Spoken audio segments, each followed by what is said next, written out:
Welcome, Kitsap County. Today, our show is about if you're a new home buyer and your parents may or may not be helping out, do parents help or do they hinder? The age-old question. Yep. Okay, I'm Stephanie Dupuy with Dupuy Team at Keller Williams West Sound, and joining us today is Sandra Lopez, Dupuy Team, Keller Williams West Sound.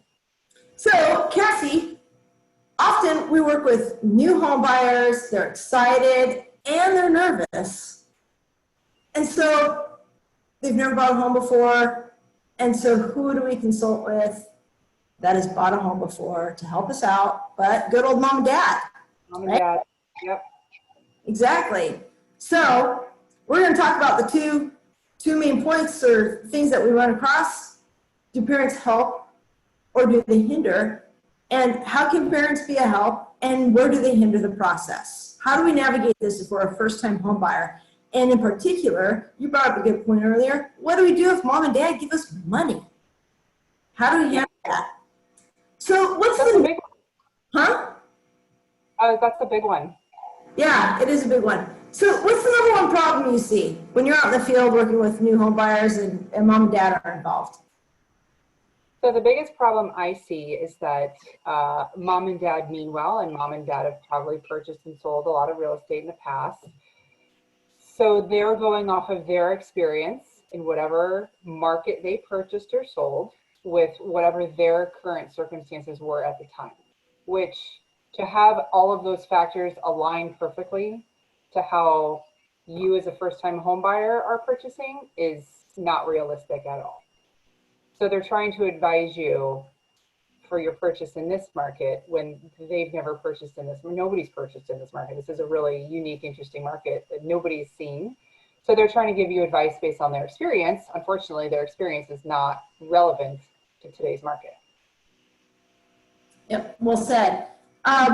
So we've seen, parents, oftentimes the intention is good. It's always good.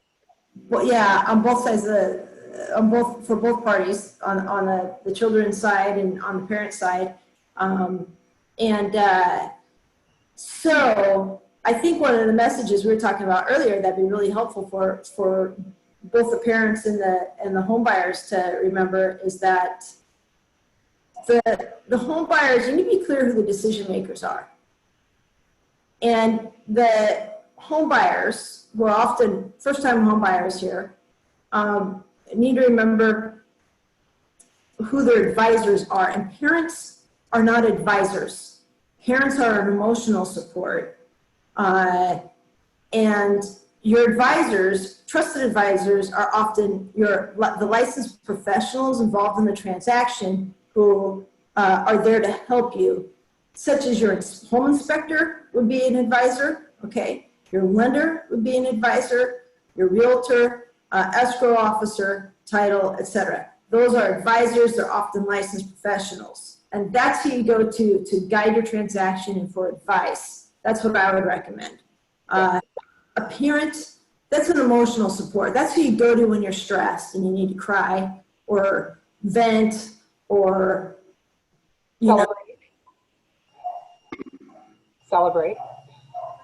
Exactly. That, be very clear if you're a parent or a child with, not a child who's underage, but you're in that hierarchy purchasing a home, whose role is who, and who you go to for advice. So what do we do if a parent is gifting or lending money, but typically we see gifts, which is great. What a great opportunity for a home buyer if they're gifting their child money for a home purchase. What would you recommend, Cassie? So if the parents are gifting child money for, down payment or whatever, that needs to just be that, a gift. It doesn't mean they have automatic decision-making powers in the transaction. And however the buyer and their family who's gifting them the money wants to handle that internally, that's between them. but that should not be brought to the front lines of a transaction. It doesn't mean the parents are the decision makers. It doesn't mean they have a say in anything. The buyers who are purchasing the home are still 100% liable for all of the terms of the contract, whereas mom and dad are not.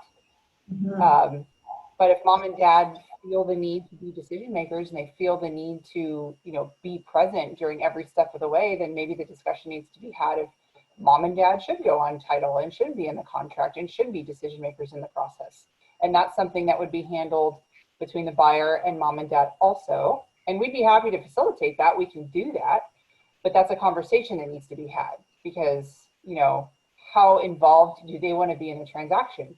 Are they just emotional support? Are they just there for you to vent or celebrate or cry or, be happy and laugh and, something good happened or whatever?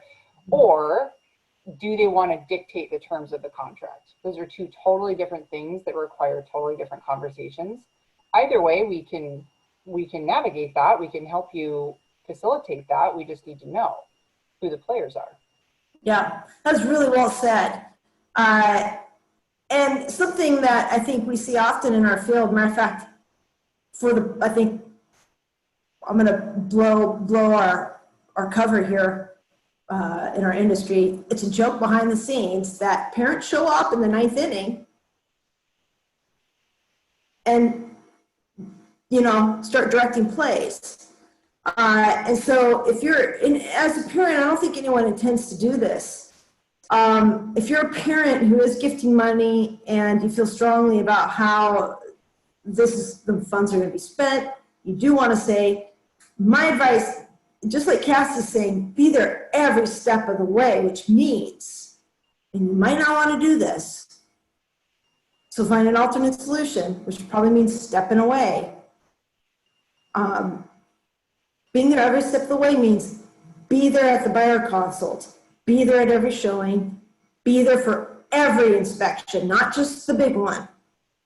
You can't not be present the entire transaction and show up for the inspection and then start giving your 2 cents about how the inspection should be going. Like, that dog ain't gonna hunt. And it does more harm than good for both your child and the transaction. You may end up losing the home that they love the most. We've seen that happen. Yeah, what ends up happening, Steph, is that the buyer now has their parents whom they trust implicitly, and then they have us, their trusted advisors in the business transaction they're trying to conduct, and they don't know who to listen to. They don't know who to turn to. Yeah. And so our job really difficult because now we have to put out that fire. We're like, look, I know your parents mean well. I know that they're just trying to help and guide you, but you need to, we do this every day. This is our bread and butter. That you need to trust what we are telling you in the scope of your real estate purchase. Well said. Well said. And it does. It creates a lot of conflict, unnecessary conflict, because there's no reason not to trust the parents. There's no reason not to trust a realtor. The kids are torn, and they've spent time investing, and building trust for good reason. Parents show up with good intentions and unintentionally create havoc. And none of it's intentional. However, I believe if the parents have been there the whole time, everybody might be on the same page. So a little extra effort on the front end might actually cause a lot of, or prevent a lot of trouble down the road for everybody. So that's my perspective on it. Excellent. Thank you for joining us this week. That's our episode. Parents, are they an asset to the transaction? They certainly can be, and we hope that they will be. If you found this valuable, please share this with your friends, your family on Facebook and other social media. Subscribe to our Facebook page and or like our Facebook page, rather subscribe to our YouTube channel, and we will see you this time next week right here. Have a great week, Kids Up County. I'm Stephanie Dupuy with the Dupuy team at Keller Williams West Sound. Sandra Lopez, the Dupuy team, Keller Williams West Sound.